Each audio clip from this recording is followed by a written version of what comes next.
The catch is made by DJ Moore, still going across midfield, inside the 40, the 30. This is Desmond Johnson on the Bleav and Carolina Panthers podcast, here on the Bleav Podcast Network, the #1 podcast network for professionals. Do you believe? If you enjoy the show, please subscribe and rate the show on iTunes. We're available in your favorite directories: iTunes, Spotify, Google Play, Stitcher, Luminary, and TuneIn. You can also find us at Bleav.com and at Bleav Podcast on Twitter.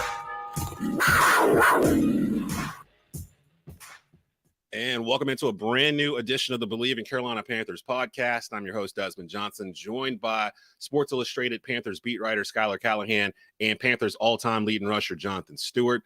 You guys know how we do. It's a Tuesday edition. Normally we're on every Monday, but with the holidays, we decided to wait an extra day, and I'm happy we did because we had some Panther news that went down that I think will affect a lot of Panther Nation in terms of a roster move that happened that would have happened after we had taped yesterday. So it actually worked itself out. We'll get you the lowdown on that. It's Panthers versus Lions recap. Panthers with a huge dominating victory over the Detroit Lions at home this past Sunday, 37-21. We'll get into that. We've got Tell Them Why You're Mad, because it's typically what we would do is 2 episodes in a week, but with New Year's coming up this upcoming week, it's already Tuesday. We're squashing 2 episodes into 1. We'll be back on our regular rotation next week. So you're getting a recap of last game, and you're getting a preview of Tampa versus Carolina today. And it's open mailbag. So if you're watching the show and you want to stick in your comment, take question to the panel, anything like that, like Kevin McFarland here, who still can't get over the fact that the team put up 570 total yards of offense in the game, which was not even done in 2015 when we had the #1 scoring offense in the league. Yes, and it was fun. The entire game was fun to watch. Stu was in the booth. They might tell you, you need to come back. Stu, you might be good luck because they, from the first play, they rattled off 30 yards. It was just on and popping from that point on. So we'll get Stu's view from the studio, from the stadium. He was actually calling the game for radio. Schuyler was there reporting for Sports Illustrated. So we'll get into all that stuff, the things we liked, and we'll give you some predictions on Tom Brady and the Tampa Bay Buccaneers. I'm pretty sure they're going to probably be leading off our Tell Them Why You're Mad segment. Yeah, I'm going to tell you why we mad, son. So I'm going to let you guys dictate here. Do you want to do Tell Them Why We're Mad first, or do we want to get into this recap since this game was on Saturday? Yeah, let's get this bad energy out the way. Okay, so we gotta Stu. I feel like Stu has had something because he asked, "Are we doing Tell Him Why You Mad today?" So I feel I think we're all on the same page here. Okay, Arizona Cardinals. Yeah, I'm gonna tell you why we mad, son. Man, I feel like I wasted my evening watching that game. Like when it got to the point where it was like Tom Brady in overtime or whatever it was. Tom Brady with like 2 minutes left, and he needed a field goal. I know being an offensive coordinator and defensive coordinator is not an easy task. And I understand the Arizona Cardinals, their season is over. But if you want national television, put on a good product, please. Please. There was a short yardage opportunity for them to convert first down late in the game. Cardinals. You have James Conner, who is literally running like a bull, kind of at his own will. And given the opportunity to convert on the first down, you do this weird fake to the fullback, quick pitch to the left, and now we have a ball on the ground. Missed opportunity. Just give the ball to James Conner, let him pick up the first down. That changes the trajectory of the ending of the game. The defensive coordinator, you get a guy hurt. Now we understand you're down a guy. I understand that. But you got to call on your players to still make plays when it comes to coverage. Because what happens is when you're down a guy, now you have your bigs in there, right? You got your linebackers in there. They're not going to be able to cover in space. Whatever it is, dial up some type of coverage to where Tom Brady, to make it harder for Tom Brady. If you send 3 up the middle, it's easy money for him. Okay, I can outflank the defense now. You know what I'm saying? Come on, it's just not rocket science. When I saw that, they dialed it up twice in a row, and it blew my mind watching that on TV live at the National Football level. I mean, it's common sense. It's peewee football. Yeah. Like, got guys up the middle. You got a little bit of time. You got receivers that can outflank a guy. It's easy money. Coordinators are getting too complicated. Like, they're making it way more complicated than it needs to be. And I think that's what's refreshing with the Panthers. That's a problem. Yeah. The Sean McVay thing where everybody's got to be the next wonder kid or whatever, the next offensive genius. I see it all the time. People are still asking for us to get a offensive minded coach in here. And I'm like, are you not seeing what's happening here? Like, you want to know what's genius? Simplicity is key. Yes. Look at the Panthers. The Panthers Coach Wilkes is a genius because he sees this thing as, hey, the players make plays. It's all about execution. Mm-hmm. I'm going to repeat this. I'm taking execution over schematics every day. Okay? So everyone can have the best schemes in the world. Everyone can have the best plays, the trick plays, and can outsmart somebody. When it comes down to it, to win the hard fought-out games, it's execution. You can be a wizard on the chalkboard and in the filmer, but if you can't develop players and the players don't buy into what you're selling, yes, it's not gonna work. Right.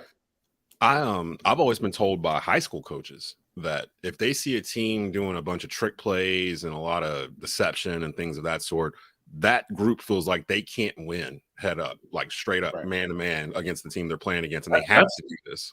That's the biggest feeling, at least for me, that I've noticed with this team is like early in the season, it was like, okay, this team was like, can we win games? Can we stay competitive? And it's like as soon as that first sound of adversity hit, they kind of hung their heads a little bit and they kind of got a little bit kind of defensive. Whereas since Steve Wilkes has taken over, I feel like this team feels like they can literally win every single game, and they go out there with that mindset and that intention that they're going to set the tone.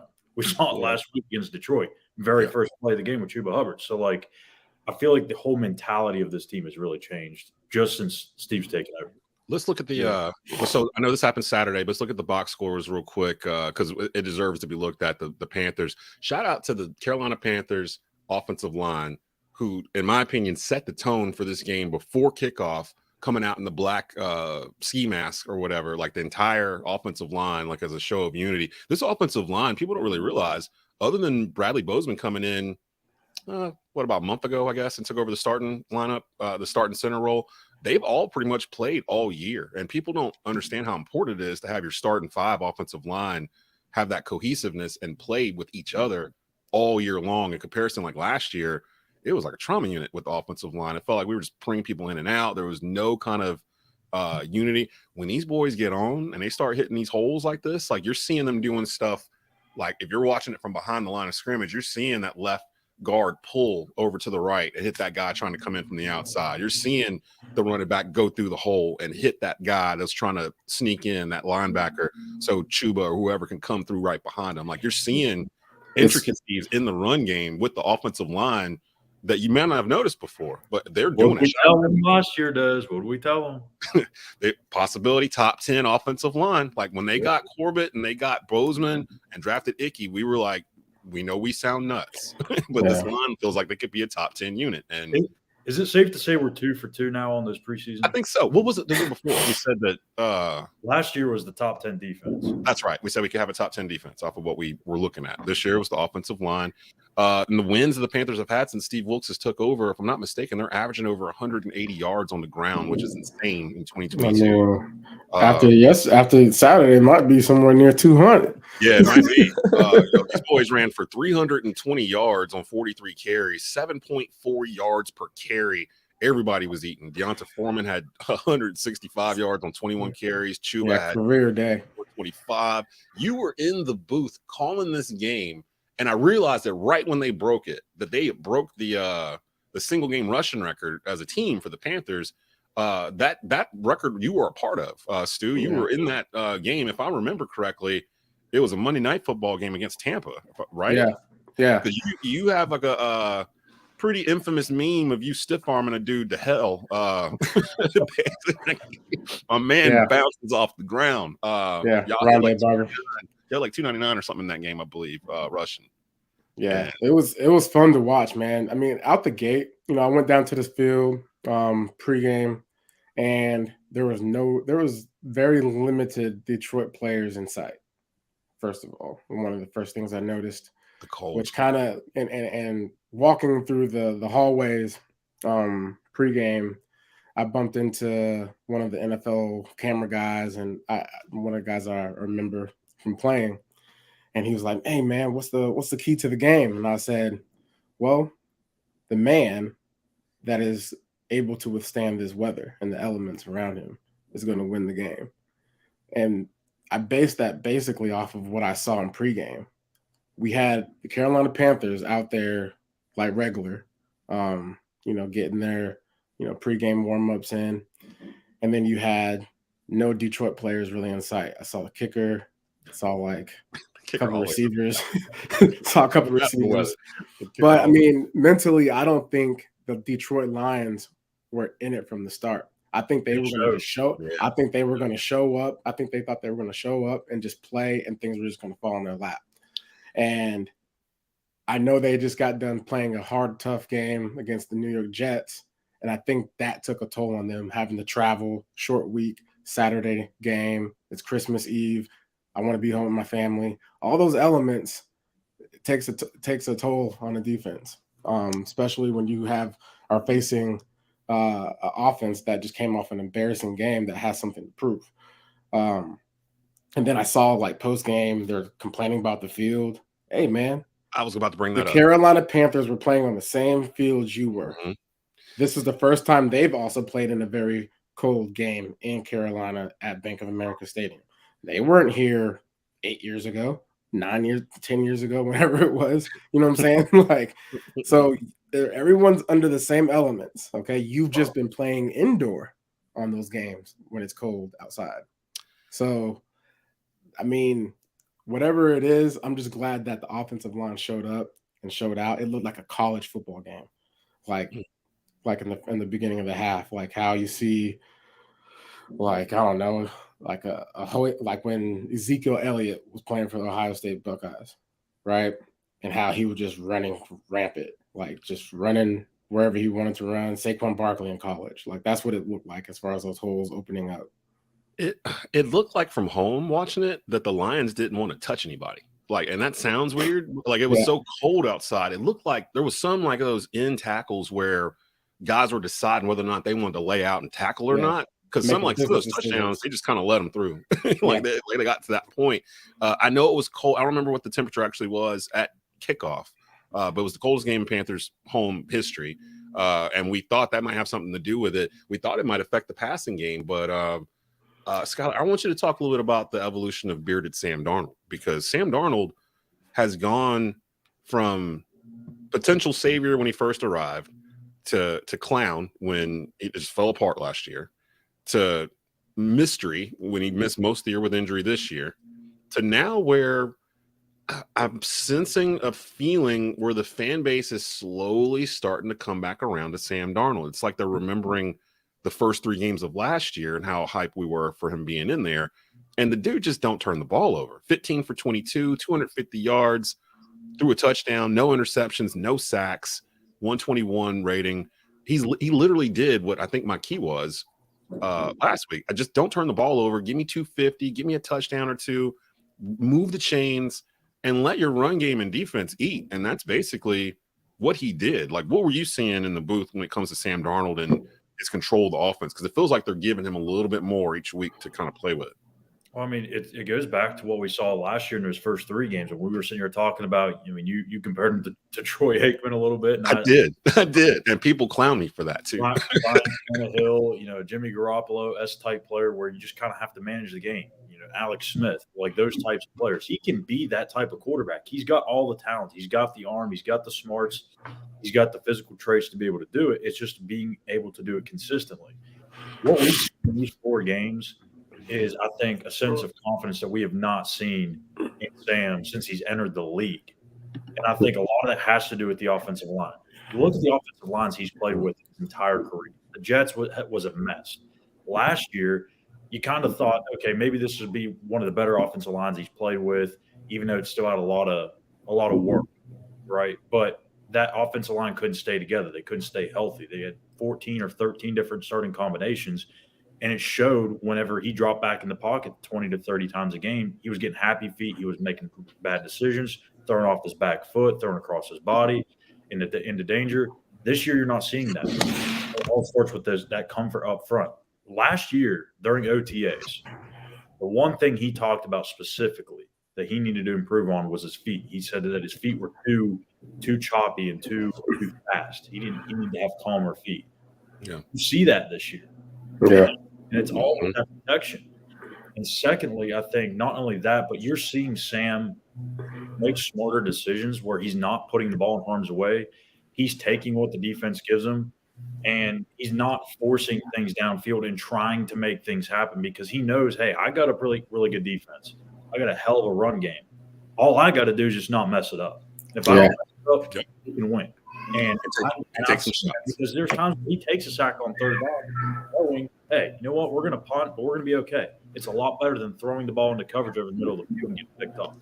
That's the difference between last year and this year, because last year Sam Darnold, non-bearded Sam Darnold, would throw it anyway, like into like a pack of like three defensive backs. You'll see like the ones that he does maybe throw it a little bit harm's way, it's way down the field where he's giving his guy a chance to make a play on the ball. And if it's not going to be, if it's going to be picked off, it's going to be essentially a punt. So it's not those ones that are over the middle of the field or he's starting to trying to really force those ones underneath. It's one way down the field where it wouldn't even really matter. I got one for tell them why you're mad. Yeah, I'm gonna tell you why we mad, son. We thought after it probably would have if Tampa lost on Sunday night, but I was hoping they were going to flex this game, this Tampa-Carolina game, into primetime because basically it's for the division. I mean, like a lot of things are pretty much wrapped up except for the NFC South is just a hot mess. Like it's just chaos in this division. And I thought that they would flex it. And Joe Person, who I Bleav I'm going to have on my show Saturday morning, we've been running around each other in circles all year from The Athletic. He put out there on Twitter that the NFL was looking at maybe flexing the game. And then they ended up flexing Steelers and Ravens instead.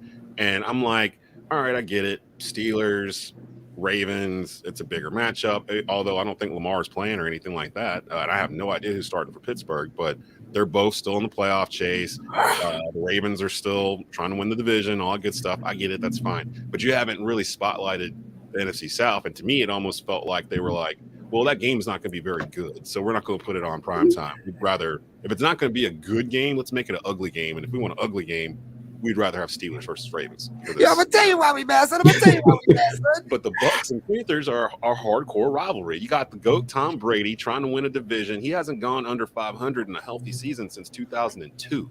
This is 2022. It's been 20 years since Tom Brady has had a year with a sub record and not had an injury. The Panthers are 5-5 with Wilkes over. This was a dominant game against the Lions. Like from the opening snap, the 30-yard run from Cuba, and then I think they had like another one like right behind it. Kudos to McAdoo this game. He really had a plan in the run game. It wasn't just the same duo play. They added a nice little jab, to just kind of like freeze the linebackers. And getting a chance to get the offensive line on their guys, just that split second, right? Of guys just having to take a freeze moment of where the running back's going. Yep. And then you hit it back door. Either you're hitting it down the A gap, which is the physicality of technically the duo play, or you put them one-on-one with the corner of safety, make a guy miss. And those are the plays that you really start to see the talent of what we got in Chuba Hubbard and Deontay Foreman. I mean, these guys, man, watching them this past game, I mean, that's the DNA. They should be there. They need to be together for at least 5 years, in my opinion. So then it's Double Trouble 2.0. I feel like what about Raheem Blackshear? And Raheem as well. I mean, he's kind of came out of nowhere. Like he's getting up to 4 or 5 carries a game, but he's making the most of it. Yeah, every single play, every time he touches the ball, there's an explosion to him. And he looks small, like compared to Deontay and Chuba in height, but he weighs the same as Chuba Hubbard. I mean, he carries a load. So when DBs are coming up on him on the sideline and he's finishing plays, I mean, it's a good feeling. And when you have 3 guys, one guy comes in, the starter, Deontay or Chuba, and you don't catch a break off of physicality, that's what defenses hate. It's like, okay, we got to change a pace guy. He's a change of pace guy, but he's still going to knock you on your behind. I love how each one of them are kind of different. They all bring a different thing to the table. Like Deontay this past Sunday, I know he had that wiggle. He was juking some dudes a couple times. He got a great jump cut. He got a great jump cut. For defenses, like normally when you have a trio or duo of running backs, like they may be different, but they also usually scheme to those types of running backs to where they do certain things. Really, from what I've seen, all 3 running backs can do literally everything. Yeah. So there's no certain scheme like Deontay's in the game. Okay, you're going to get inside power. Chuba's in the game. You might get some bounces to the outside. Raheem, this and that. Like, no, they can literally do every single thing. Yeah. It's crazy, too, because it feels like the national media is just now catching on to what we've been talking about the past month or so in terms of what the Panthers are doing. They're not hiding anything. We're going to run it at you. I was talking to my father about this the other day, right before the Panther game, because he was asking me about the Panthers. And I was like, honestly, from what we've seen with Wilkes, there is no in between with this team. There's no middle. Either they're going to run it for 185 yards down your throat all day and you can't stop it, or they're going to run for 40. And there's no reason why. They'll run for 40. They won't be able to get the ball. That seems to be the trick to beat these Panthers, is keep the ball away from them and don't let them get lathered up in the run game. Because once they get rolling, the offensive line starts to lean on you a little bit. It starts to grow. It doesn't stop mid-game. If they get off first quarter with running the ball, they're going to run the ball the whole game. And that's the key. That's the key for any offense that wants to be physical, is time of possession. Because once you have time of possession, once you win that means you're wearing down the defense. That means you're actually doing what you're set out to do, which is keeping the ball and wearing down the defense. And mind you, in December, the reason why it's important, especially this past Saturday, it being as cold as it was, that means the Detroit Lions offense is on the sideline in the cold. And so as a player, you're sitting there just kind of freezing up, and then, oh, it's time for us to go back out there. Oh, let me warm up that quick. Let me go find this heater right quick.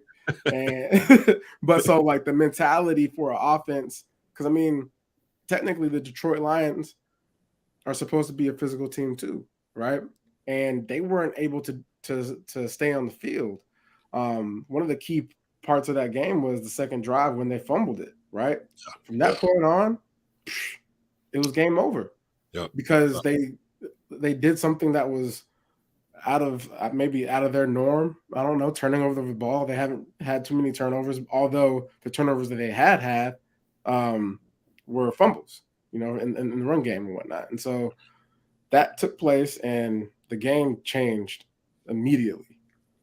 I was going to say, I was looking at the some more numbers from that game. Panthers 37, Lions 23. The Panthers had the ball 35 minutes, 13 seconds of that game. The Lions only 24-47, so about 11 minutes longer than the Lions had it. But they only ran 4 more plays than the Lions, 65-61. But total yards, 570 for Carolina, 381 for Detroit.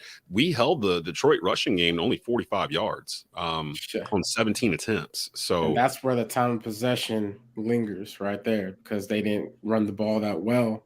If you don't run the ball, you're passing it, and you're making yourself get into those incompletions, which stops the clock. Yeah, Goff threw for 350 some yards, but that was all the offense they really had. And honestly, Carolina's second quarter, they scored 17 points in the second quarter, moved the lead out to like 24-7. And at that point, when they came back third quarter and scored in the beginning, I'm like, oh, okay, these boys are on it today. Like, they're on it. Schuyler, talk about Brian Burns right quick. How he showed up big. Yeah, I mean, the Lions didn't allow any sacks technically. And my man just says, oh, okay, well, I got listed as a Pro Bowler this weekend, so Let me go ahead and show what that's all about. Shout out to all the Panther fans who wanted to trade Brian Burns 2 months ago for those 2 first-round picks in like 10 years, Rams or whatever. Yeah. Shame. You would have saw the returns on that in like maybe the next decade. 2032 for forever. But I mean, Burns is just like, you go back and look at his stats, even entering the week, and he had already, I think, eclipsed his season high for tackles, TFLs, obviously sacks, QB hits, and he still had like 3 games to go. I mean, it's incredible. And to be honest with you, I don't even think this is his ceiling. Like, I legitimately think before it's all said and done, he will have a 20-sack season. And that's a bold statement. I think it's happened before. You gotta keep him and Derek Brown together for the rest of their careers. Because Derek Brown is also having a hell of a year. He eclipsed some type of franchise mark as well in tackles, I think, right? DTs never get credit. Like, unless you're a Warren Sapp, Aaron Donald type, like the defensive tackles, especially the good ones in the league, they hardly ever get any kind of recognition. Yeah, I'm gonna tell you why we mad, son. I'm gonna tell you why we mad, son. Derek Brown's gonna be one of these dudes. He already is, really. Yeah. Think of the foundational pieces on that defense. You got J.C. Horn, Derek Brown, Brian Burns. I mean, Jeremy Chin, Dante Jackson, C.J. Henderson. Like, these dudes are going to be around for a while. They're already good. And we're under 25. Yeah. And we mentioned before, they needed that confidence. They needed someone there to tell them, how you mentioned earlier on that, if something happens to the Panthers early in a game, they kind of lower their heads a little bit, almost like, oh, here we go again. This team, this roster, I don't do that. Yeah, and you don't see it either. One of the things too, the previous years, you turn on a Panther game and you watch that game, and then you watch another game. The difference in the games in the past, I was like, wait a minute, they're moving way faster. They're more confident.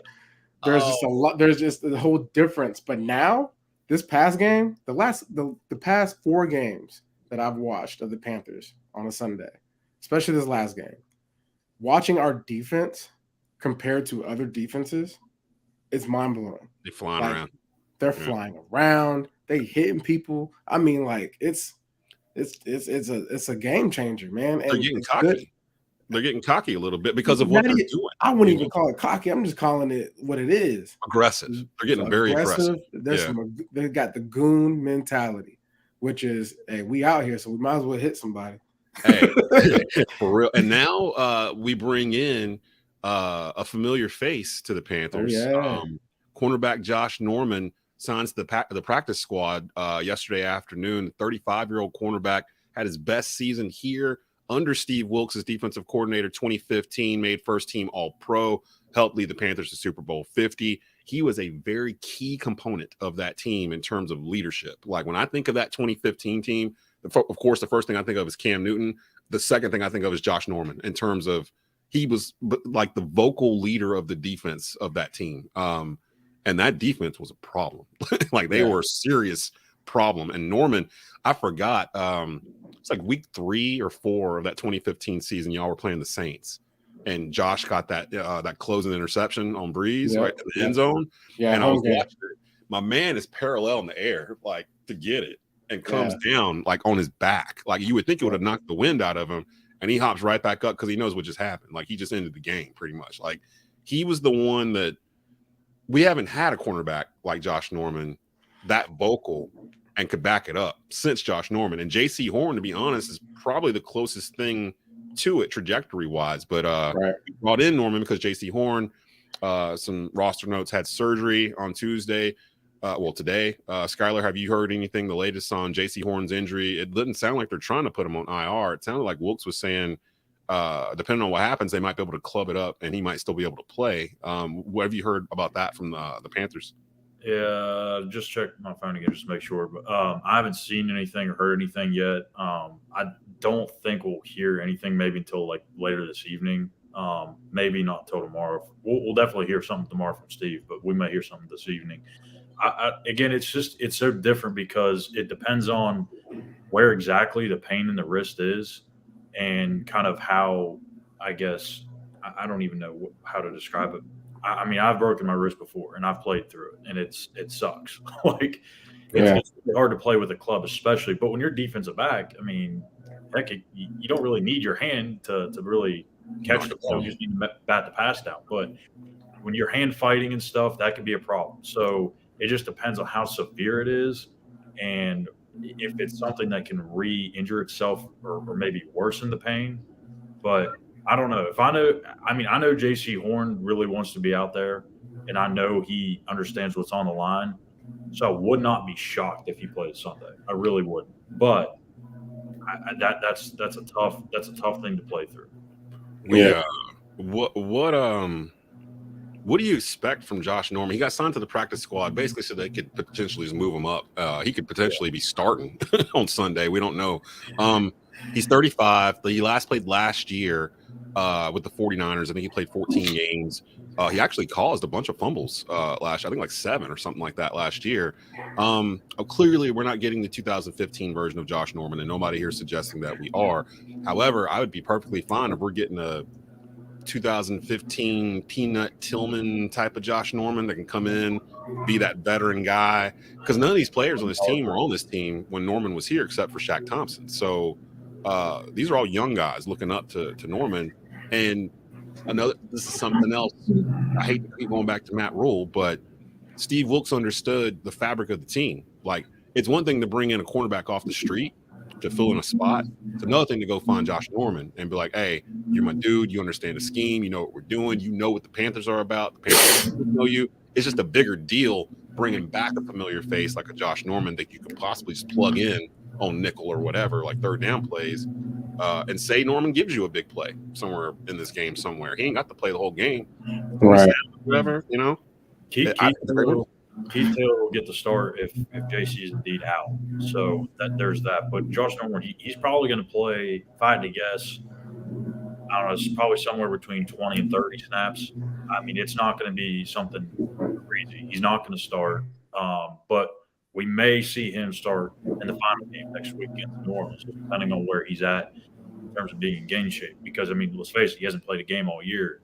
That's a tough thing to do, Yeah, I think you're going in the right direction here. Like I think the Carolina Panther fans have to have the right expectations as far as what's going on here. Yeah. Keith Taylor is the starter. You're bringing in Josh Norman really as a safety valve, right? But also having the intentionality of certain plays that Wilks knows that he will thrive in different situations as the game goes on. We're going to see Josh Norman in there to make plays. So given those opportunities, depending on how the game flows, we'll see a lot of Josh Norman or we'll see not that much. You know what I'm saying? So I think this is the right move, man. Wilks it's just one of those things where these types of moves can only be receptive under a certain coach, and like the DNA that's being like I don't know, injected right now into this organization is like it's amazing to see, and it's amazing to watch, because that's really the makings of a good organization, is when you are looking at this from a culture standpoint, and you got to have the right guys in there to make the right plays. And when I say the right guys, it's got to be guys that, you know, that understand, you know, what's at stake, got to understand who's on the roster and understand what they bring to the table. And so the humility that's involved in all of this, and the leadership aspect that Josh Norman's going to be able to bring just this week, and for guys to be able to ask him questions about like, hey, what was it like, you know, when you guys went 7-8-1?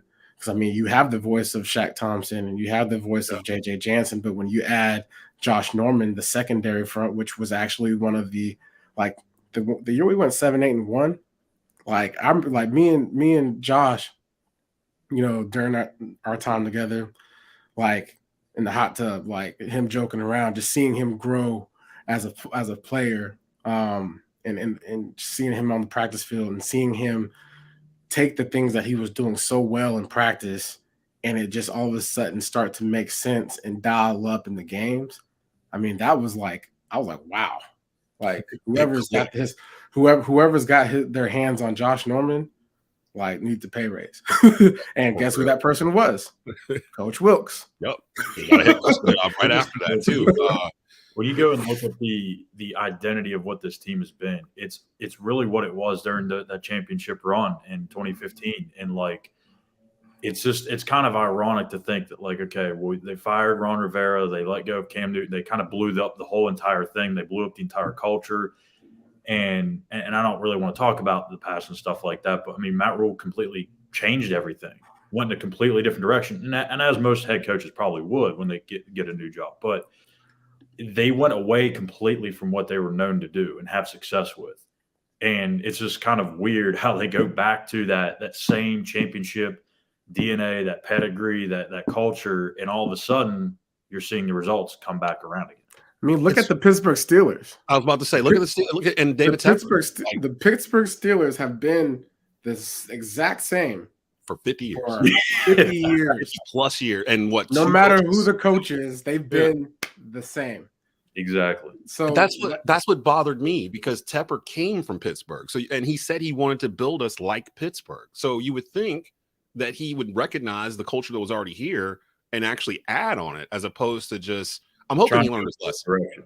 Yeah, he basically just gave the keys to Matt Rule and said, just build this in your own image. It doesn't matter what they were before because they never won anything, blah, blah, blah. So I don't care about that. But now I'm wondering if Tepper's looking at this and going, you know what? They had their own culture here.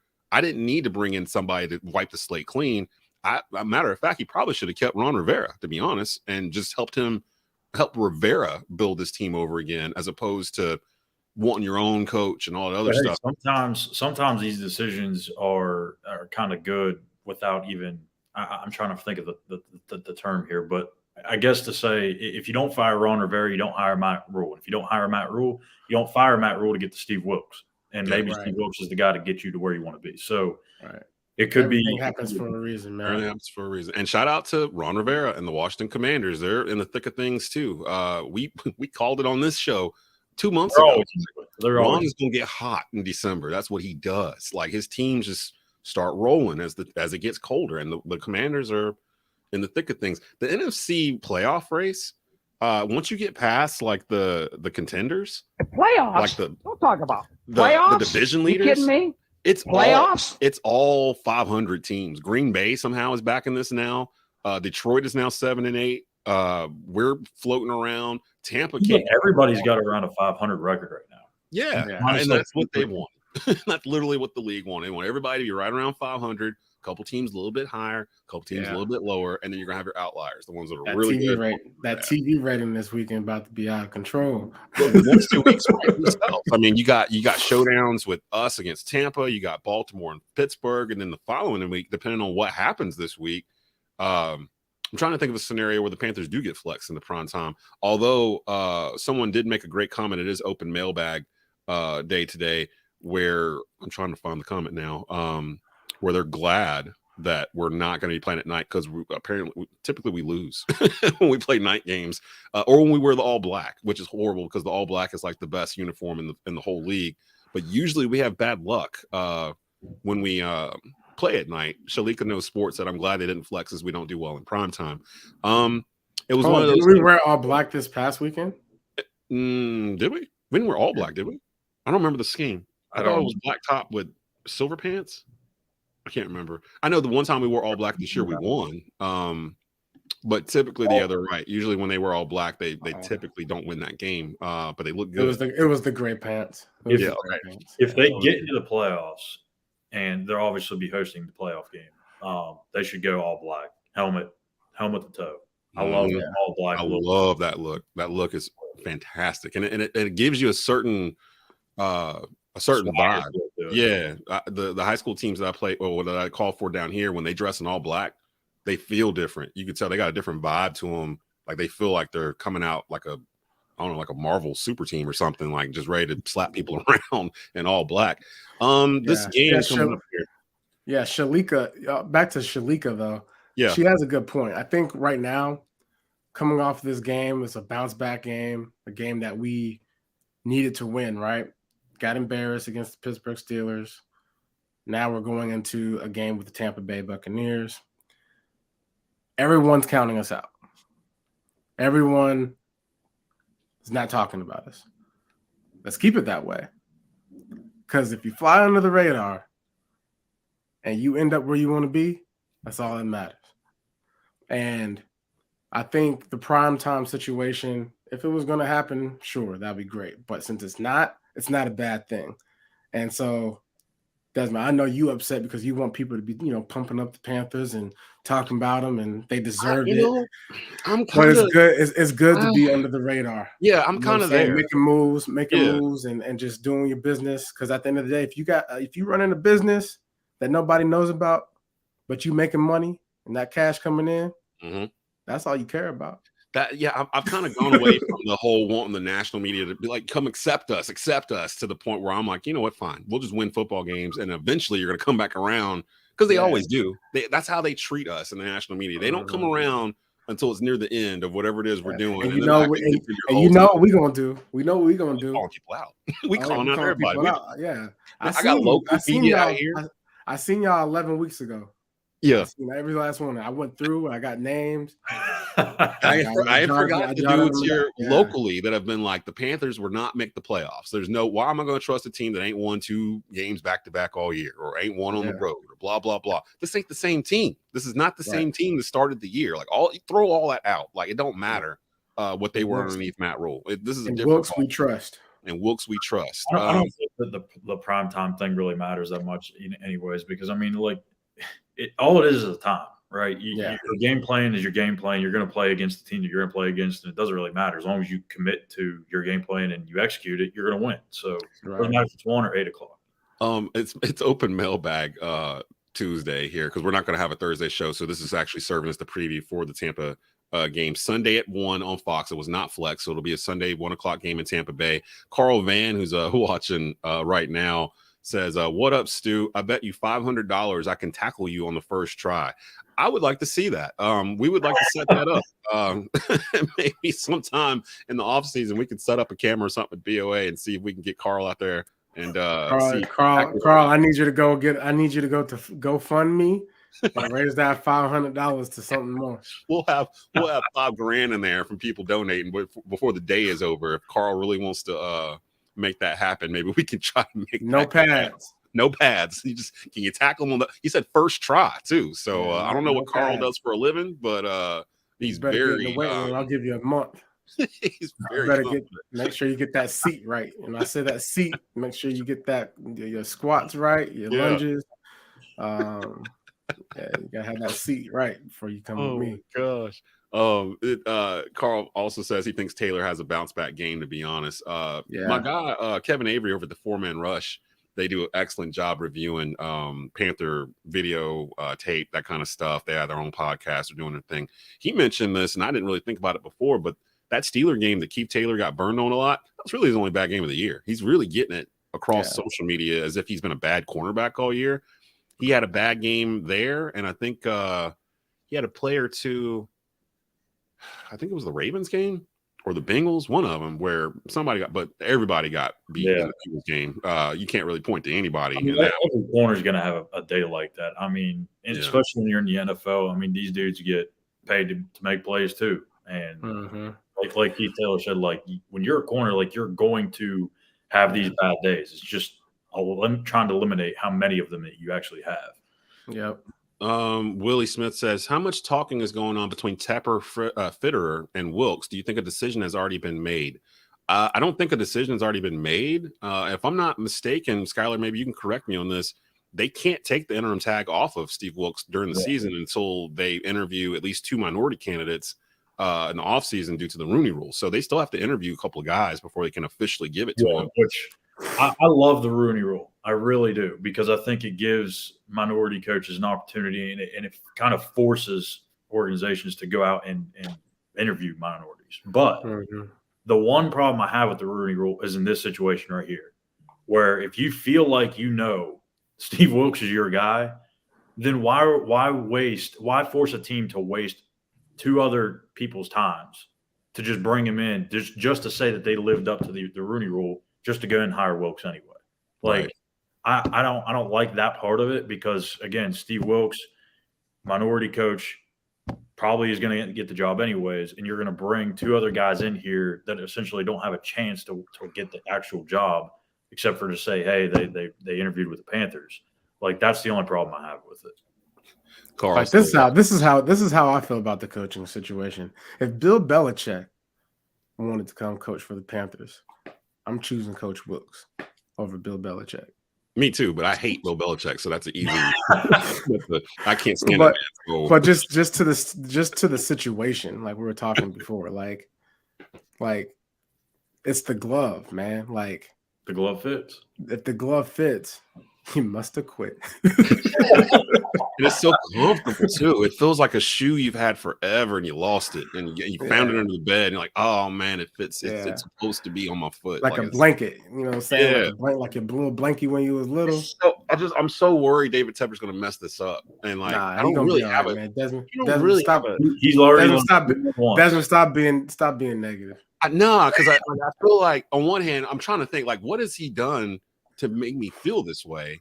Because everything he's done, we've defended David Tepper pretty much since he got here. So even letting Rule go after 4 weeks of the season, 5 weeks of the season, we felt like that was the right thing to do. People kept saying he was impatient and all this other stuff, but we never really caught that vibe. I mean, let's put it this way: he could have gave the interim tag to Ben McAdoo. He could have gave it to anybody else, but he gave it to Steve Wilkes. That's true. He brought Steve Wilkes in here for a reason. And it reminds me of that first win that Wilkes got, that locker room video. That Tepper went down there and personally gave him the game ball and was like, "This is for you, brother." Like that was a very emotional scene. It felt like it had been building up with the team. Maybe Tepper is onto something. Maybe Tepper kind of has an idea now that he's a results guy. So like, I mean, you start off 1-4, you go 5-5 the rest of the way. You've gone through 3 quarterbacks. You've had multiple injuries. This isn't even your roster. And traded your best player. Traded your best player a week after you got the job. Your starting wide receiver made a scene on the sideline of a nationally broadcasted game. Terrace Marshall Jr. is playing football and he's playing. Yeah. I mean, how good was that LSU team? Like, you think of all the wide receivers that came from and Joe Burrow. Like, how good was that team? That offense? Jamar Chase. NFL players. Who am I missing? Who's the other one? Justin Jefferson. Hilaire. Yeah, but Hilaire in the backfield with Burrow. Man, Justin Jefferson needs 200-some yards just to break the single season record. He might be able to do it. Yeah, he might get there. He might be able to do it in 16. Yeah. He might do it next week. Like, the dude is elevated to top five wide receiver in the league by far, I would think. Top 3, top 2. Yeah, he's amazing. And yet people still are kind of like down on Minnesota, even though they're like 11-3 or 12-3 now. It's because of Kirk Cousins, man. I don't trust him. I think it is. Yeah. But all he does, well, you know what? Their defense, I'm sitting there looking at it now. Minnesota scored 378 points this year. They've allowed 373, and they're 12-3. That is actually an indicator that they can be had. So we'll find out playoff wise what's going to happen with that. But Jose Luis Ibarra Brumley says we should run down their necks against Brady and the Buccaneers. Let's get into this preview real quick, guys, before we get out of here. No, let's just congratulate. Let's give you some kudos for a second for being able to say that name correctly. Yeah. Jose Luis Ibarra Brumley. I think I said it right. I'll find out here in a bit because he'll probably comment if I did not. He'll sound it out for me. Willie Chair says, I think back to when the Eagles drafted Rager and the Vikings front office laughed so hard, and I said, get JJ right now. Not sure what that's in relation to. I'm just kind of around. Ooh, Carl says, I'd love to see a Panthers-Niners playoff game. I do not. The Niners are the team I'm trying to avoid. I don't want to see them again. We already saw them, Carl, earlier this year. Remember, that was kind of that was a, hey, look at Christian McCaffrey game, like, pretty much. Like, do you want him? Do you want him? We'll give him. Do you want him? The Niners are playing really well. I know they're on their 3rd quarterback too, but they got enough to – they're kind of built where they don't necessarily need a quarterback, like a star quarterback. Their defense is great. They're kind of built like us. I mean, is there one team in the NFC that really puts the fear in you with it? Like, and I'm not saying this is because of what we've seen lately. Like the whole NFC, I think, is wide open. And if you have a team like Carolina Panthers playing the way they are, right? And remember what I've said weeks ago before this run really started, is if this team can gain confidence, the most dangerous thing in the NFL is a young team that has confidence. I don't think it matters who they play.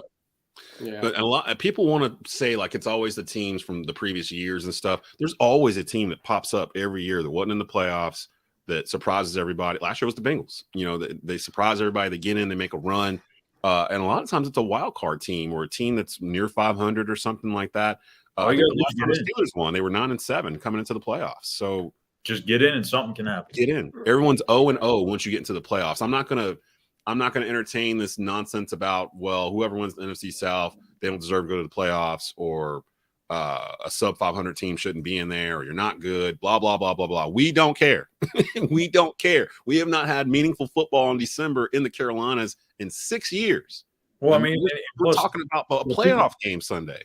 For the people saying that, like say the Panthers get in, people will say like, oh, they don't deserve to be in. Well, why would they not? They're probably playing some of the best football out of anybody right now, especially if they win these last 2 games, which they will have to do to get in. That means they've won, 5 of their last 6 or 7 games to get into the playoffs? Yeah, it'd be 5 of the last 7. Yeah. And I mean, come on. Rushing for 200 a clip, like on all these teams too. Like, nobody's doing that right now. They're leading the league in rushing yards per game since Wilkes took over the team. It's just it's crazy to see it, because people want to naturally go back and go, oh, what if we were doing this with McCaffrey here? We wouldn't have been doing this with McCaffrey here. Like, we would have ran a different offense because of everything Christian McCaffrey can do. It's like that new toy on Christmas Day. You want to play with it. Once he was gone, it forced them to look at some other way to do this. And the run by committee, this 3-headed monster they got going on right now, it's feeling pretty good. Miss Rain says Panthers versus Cowboys playoff game. If it sticks to the way it is right now, the NFC South winner would host probably the Cowboys, who are in the top wild card seed. Although the Eagles have not clinched in the NFC. To answer your question, I don't fear any of the teams in the NFC, even the Eagles. Like, I haven't really trusted the Eagles all year. They feel like those Green Bay teams that would go like 15-1 or 14-2. And like just kill it all regular season, then they'd lose first round in the playoffs for some reason at home at Lambeau, probably to the Niners or somebody. They feel like that. Like, they feel like they're going to lose to Dallas in a divisional round game or something, and they shouldn't. Dallas, maybe Dallas, and even them. Not worried about Dallas. They're off and on like so much. Like, maybe if the Rams had Baker Mayfield week 2, maybe I'd pick the Rams, because they're dropping 50 burgers on people right now. But that's another game. When I watched that game, Arizona's defense. That's why I'm mad. That is why I'm mad. There you go. Yeah, I'm gonna tell you why we mad, son. I'm mad because the Broncos fired they fired Nathaniel Hackett, which means that we might start seeing the Broncos win games, which also means Jay Stu's not going to have fun on his Why You Mad Thursdays. I thought about that. As soon as they crossed 50 points, I was like, well, this might be the last we see of Nathaniel Hackett, because I don't know if he's going to make it through this week dropping this football game. And I thought of Stu. I was like, oh, what's he going to do going forward if Hackett ain't there to mess it up? Man, listen, the Denver Broncos, I don't know what is going on over there, boy, but man, it's like, I don't know, man. They need prayer. They really do.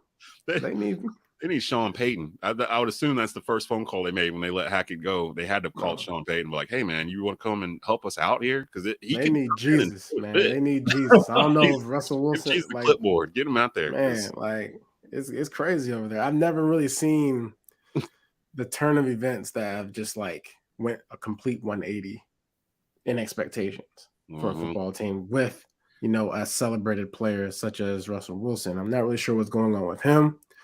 Because, I mean, in that game early on, I'm like, man, that was really bad. And then I'm like, dang, that was really good.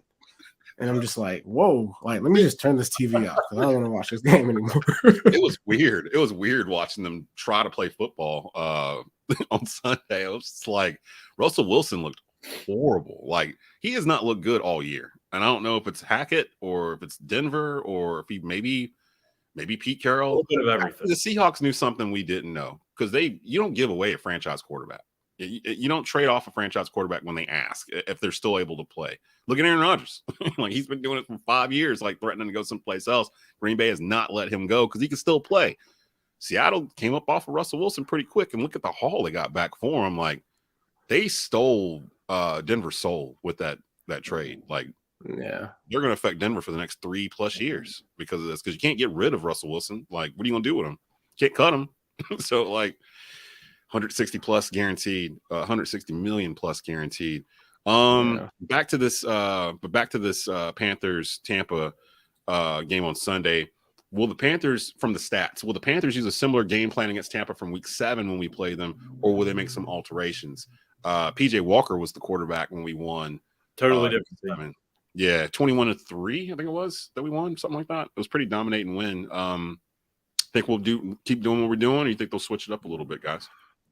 You better not switch it up. Yeah, just keep running down the field. Only thing I want to see is maybe you run one of them run plays more to the left. Yeah.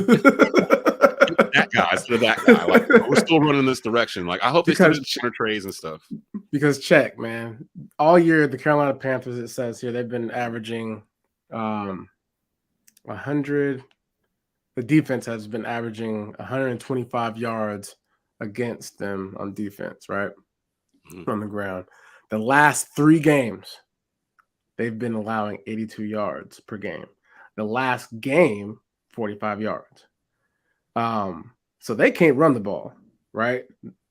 So again, time of possession, we can run the ball, and we proved it the first time we beat them.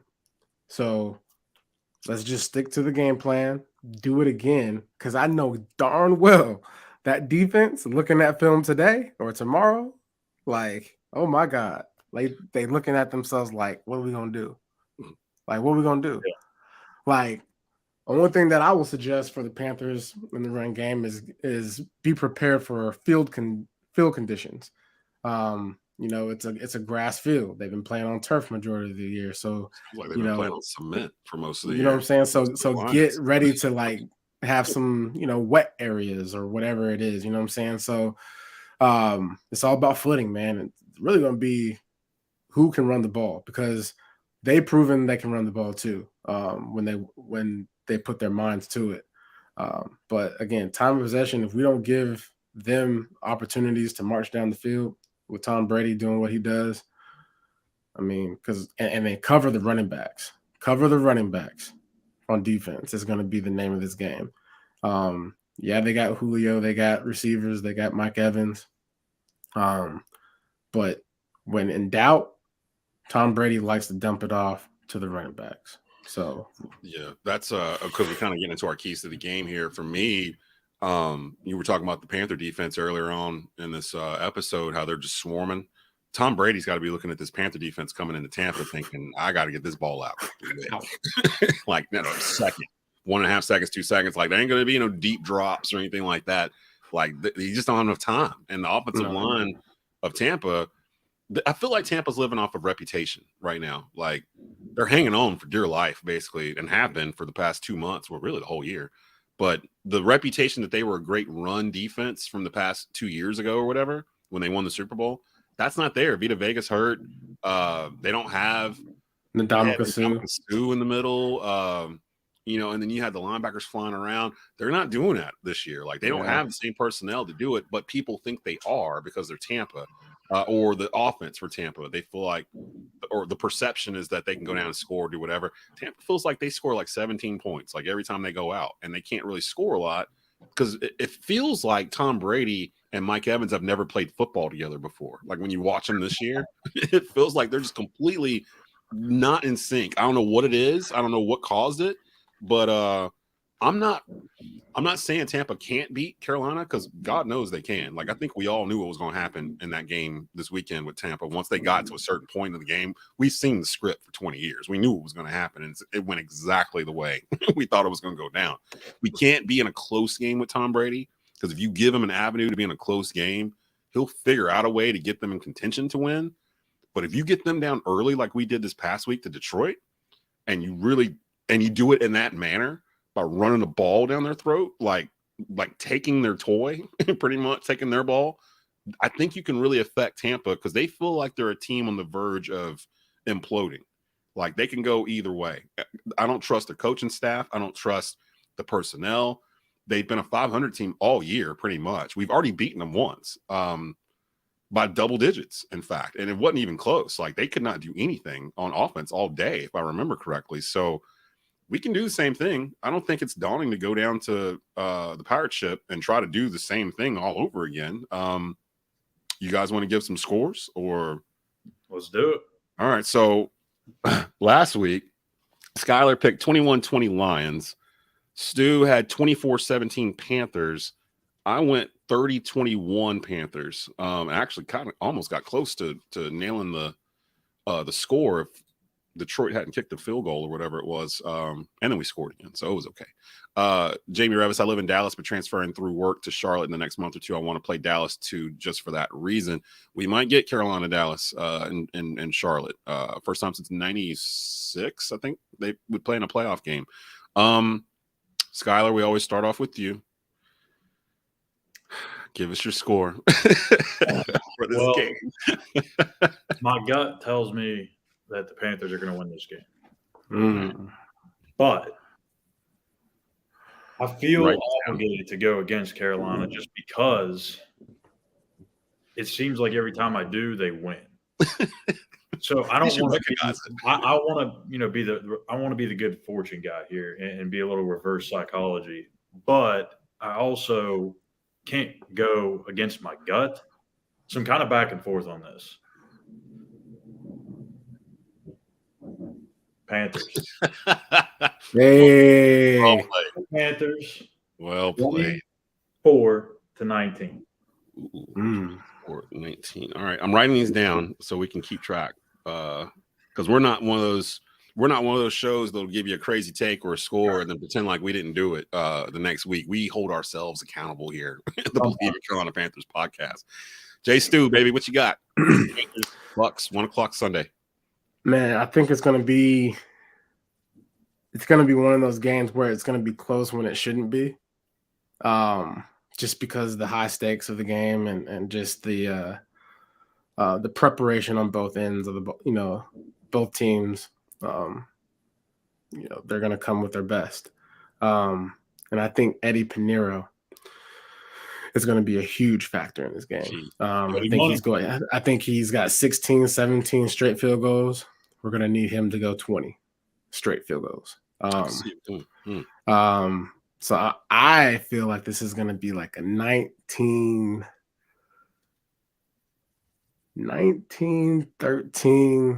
That was going to be my original score. 19-13 Carolina Panthers coming out with the victory.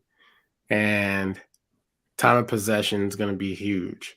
And I think we're going to win. I think we're going to dominate in the running game, getting it into the end zone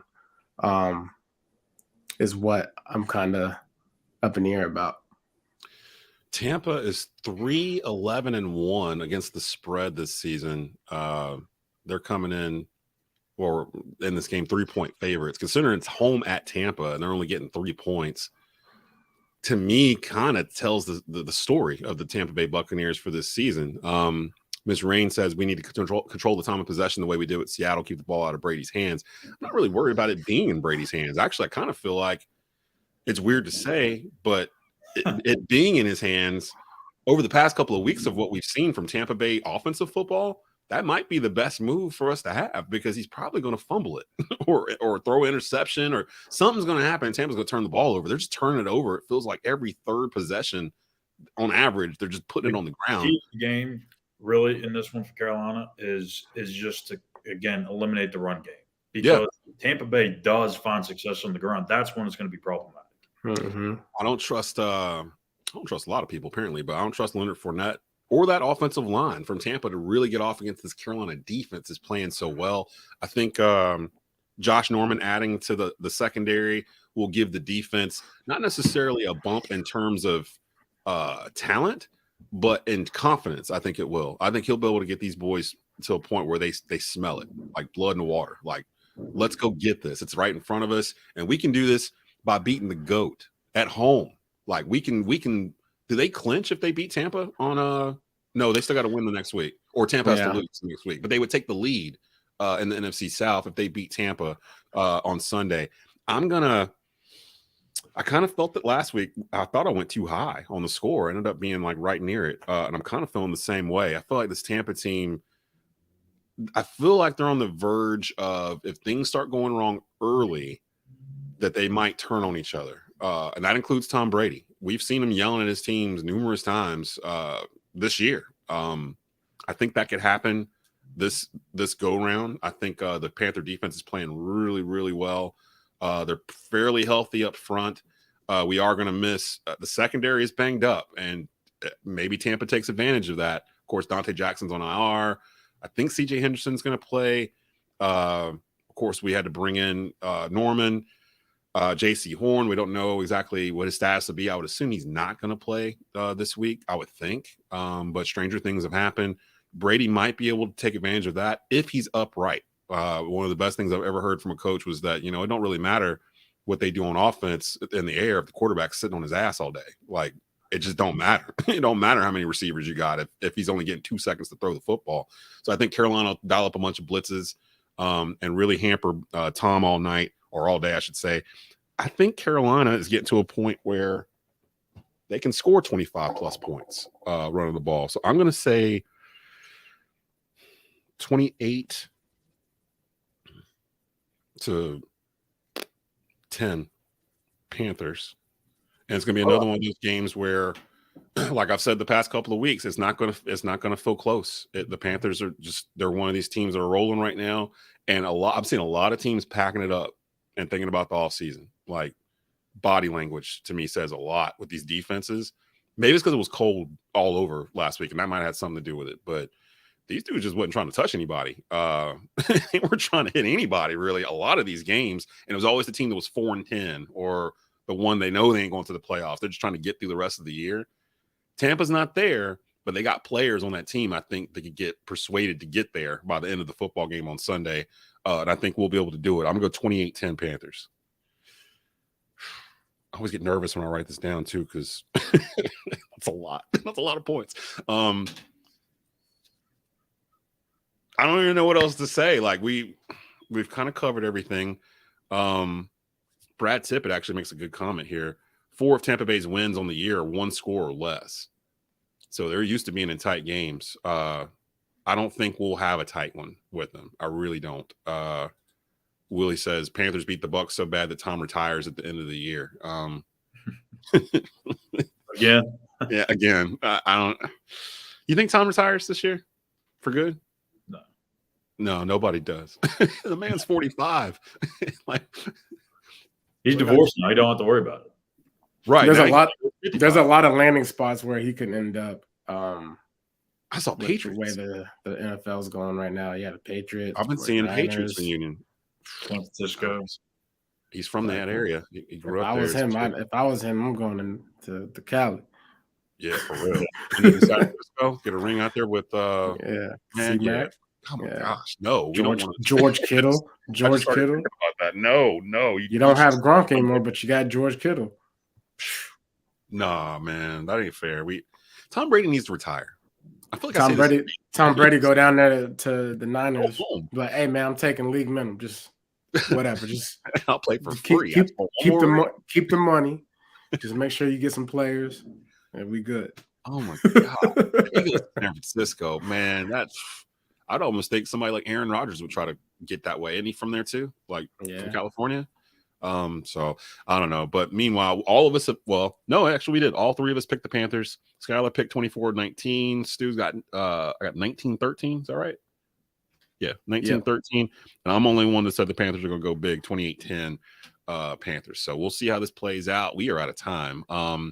Let's get out of here. You've been listening and watching the Bleav in Carolina Panthers podcast, brought to you by Bet Online. I just now remembered an hour and 9 minutes into this that I did not read the Bet Online read at the beginning of the show. It's okay. We'll read it twice next week or something and make it up. So it's betonline.ag. Bleav is the code. Get the 50% off. BLEAV. Yada yada yada. You got all that. So we'll take care of that next week.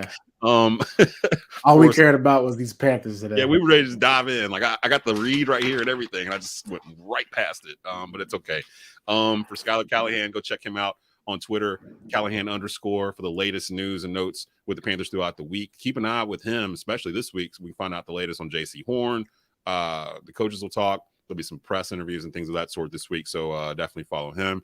For Jonathan Stewart, the all-time leading rusher in Panthers history, who had one of your records taken away from you this week, but I don't think you were that mad about it being in the house. Not at all.